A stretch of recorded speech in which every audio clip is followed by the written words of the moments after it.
qismət elə kər bu bəla. Ey Xuda bizlərə də qismət elə kər bu bəla. Qoy gedək hər nə qədər vardısa bu yolda bəla.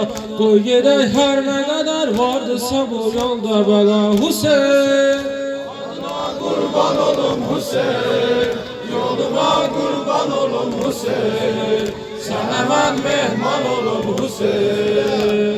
Hüseyn adıma qurban olum Hüseyn, yoluma qurban olum Hüseyn, sənə mən mehman olum Hüseyn. De ki geldim ağacan ekberine kurbanım, Boğaziler Ali Əsqərinə kurbanım, gözü yoxlanmış hələm pərvərinə kurbanım. Dava xeymələrin yandığı yerler haradır, bala qızların qaçışıb yandığı yerler haradır. Hüseyin adına qurban olum Hüseyin, yoluma qurban olum Hüseyin, sənə mən mehman olum Hüseyin. Hüseyin adıma qurban olum Hüseyin, yoluma qurban olum Hüseyin, sənə mən mehman olum Hüseyin. Ey Xuda bizlərə də qismət elə kər bu bəla.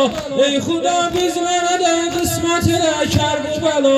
Qoy gedək hər nə qədər vardısa bu yolda bəla. Qoy gedək hər nə qədər vardısa bu yolda bəla. Hüseyn adına qurban olum Hüseyn, yoluma qurban olum Hüseyin, sənə mən mehman olum Hüseyin. Hüseyin adıma qurban olum Hüseyin, yoluma qurban olum Hüseyin, sənə mən mehman olum Hüseyin. La ilahe illallah Muhammeden Resulullah Aliyen veliyullah ve Ali Muhammed ve Ali Muhammed salavat.